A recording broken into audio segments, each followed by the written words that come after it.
The gentleman over there, please.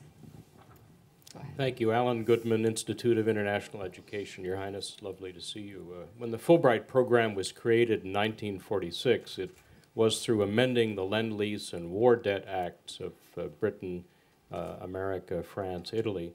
Is there an analogous to today where we could forgive debt but not throw it away, but set it aside in an education fund, requiring governments to put the debt into a fund that would build education as it did Fulbright? Thank you. Thank you so much. The lady here with black. I can see so many hands, but we're really running out of time. Thank you. So please Thank make you, it short. Jumana Ode, Palestine. I'm a Palestinian Happy Child Center.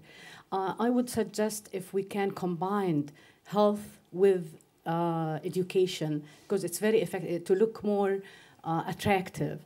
Like why? I mean, with the anemic child can't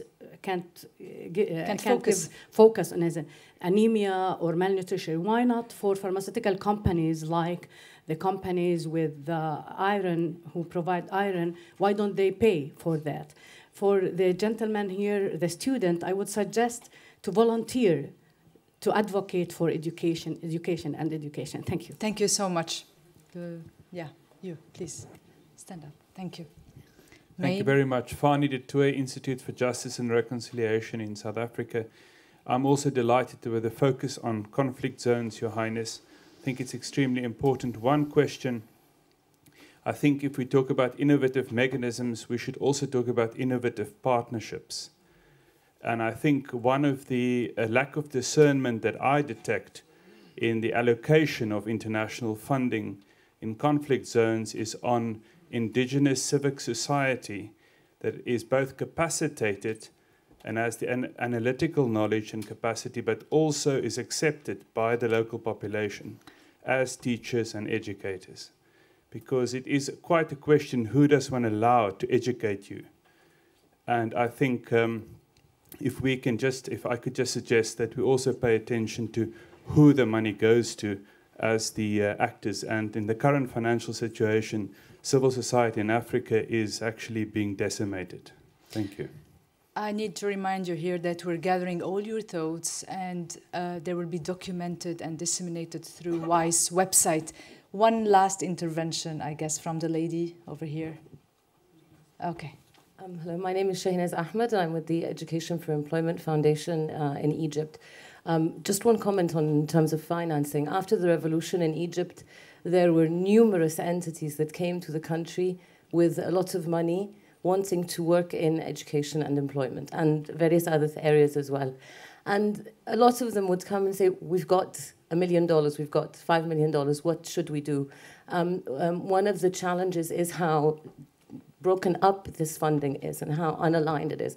So the question I have to the panel is, how can we make sure that this kind of funding in a country like Egypt after the revolution is aligned and is directed towards something strategic? Thank you so much. So now we're coming to the end of this session. I'm going to ask each of the panelists 1 minute only. I'll start with you, Ms. Roy. Just closing thoughts? Yes. Well, I will talk about trust, the gentleman's point earlier about governance, and to the comment about young people being deployed, what you were really talking about is a teach corps, a global teach corps. And that would be very, very exciting. So thank you. Senator Barker. Just to comment the gentleman here about a group to think about tax and accountability. I would say tax, accountability, and the design of the new school to the world. The last job about that was Monsieur Delors, 30 years ago. We need a new school. We need to innovate school, to have school innovating society. Then I would like to support your recommendation with one more word, the design of the new school. Thank you. I also need to say that we have many questions from Twitter, and you can still ask your questions and your intervention on WISE. You can send it all to WISE website. The question from Twitter is focusing on areas of conflict and bringing business methods to education are two ways to help achieve more progress towards MDG 2. Are there others? Ms. Bellamy. Let Let me just say, I've been, along with Nick, to endless meetings on innovative financing for education. This is the first one that actually began to connect the dots across from the financing tools to there is financing, but how do we use it better, to there is innovation, and where do we find the financing for it? So I think this is the first meeting I have some really optimism about this. That's good. Two other quick, Alan, there is some capacity, limited, but some capacity to do some debt financing out there. And in terms of pharmaceuticals and education, for example, just as an example, and I'm sure there are others, Merck is doing some provision of deworming in conjunction with education systems. So you have the deworming coming on. So there are two sides of the coin. The malnourished child can't study. The child who has an education but is sick, the other side. On the other hand, we know education reduces under 5 mortality. So health and education are related. I just, again, I'll conclude by saying, finally, we're starting to connect the broader dots here, and I think there is much potential for the ideas that come out of this meeting. Your Highness, I will conclude with you in just a minute. Mr. Burnett. Thank you. I think it's very hard to sort of summarize this whole discussion, so I won't try, but maybe just 3 points.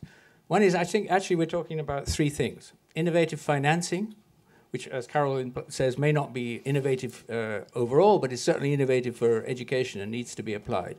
And there are many mechanisms that are being developed and which need some support to get them further developed, including a debt swap mechanism, actually, as was raised by the gentleman from IAE. But the problem with the debt swap mechanism is it would essentially have to be for middle-income countries, because most of the low-income countries don't have much debt left due to earlier debt relief efforts. So there's a targeting question. So that actually leads me to the second point, which is, so first point, innovative financing. Second point, effective spending. That, I think, is what we've been talking about here. So that has many aspects. Targeting, which I already referred to. Going for what works, which many of you referred to, business methods, conditional cash transfers, non-state in certain circumstances, particularly, obviously, conflict. Combining with health, especially for young children, as somebody suggested. These sorts of things. The third thing is what's needed. So the first is, targeting where. Second is what works. The third is what's needed. That's the innovation, invest in the innovation. And the fourth, which so many people have said in different ways, is the accountability. And there is a lot of work needed there.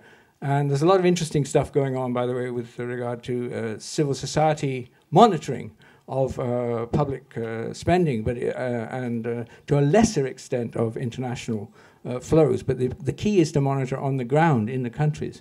And the third big thing, the first was innovative financing, the second effective spending, and the third, I think, which we've been talking about here, is effective partnerships. And several have referred to the great work being done by Carol to sort of change the nature of the partnership of the Global Partnership for Education.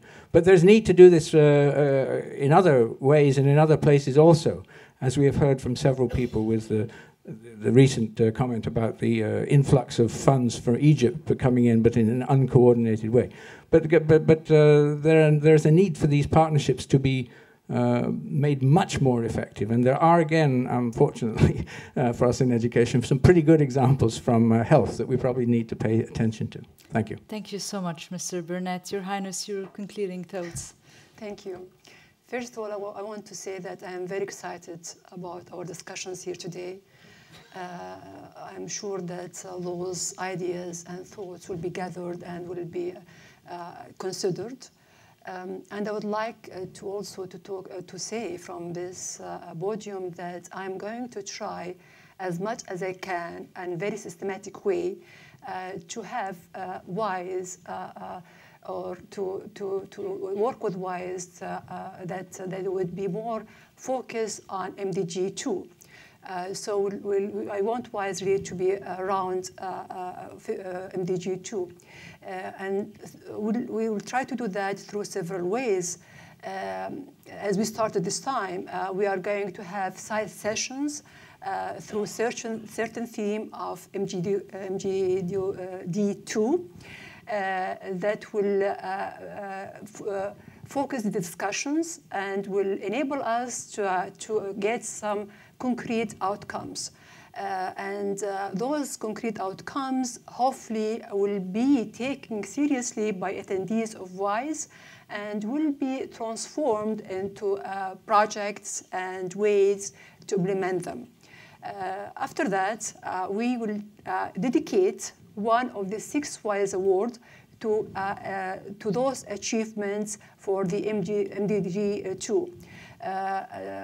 So next year, by 2012, we'll award MDG 2 award, WISE award, for the best achievement in financing or innovative financing.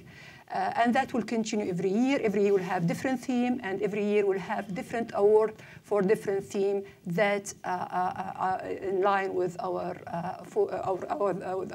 objectives.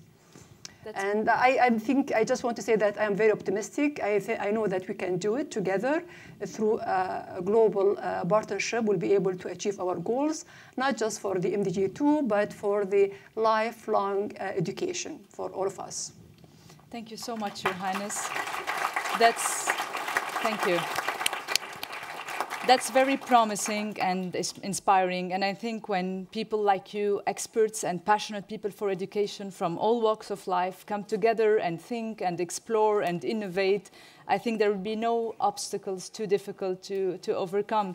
And thank you again, Your Highness, to make all this possible. Thank you. See you next year.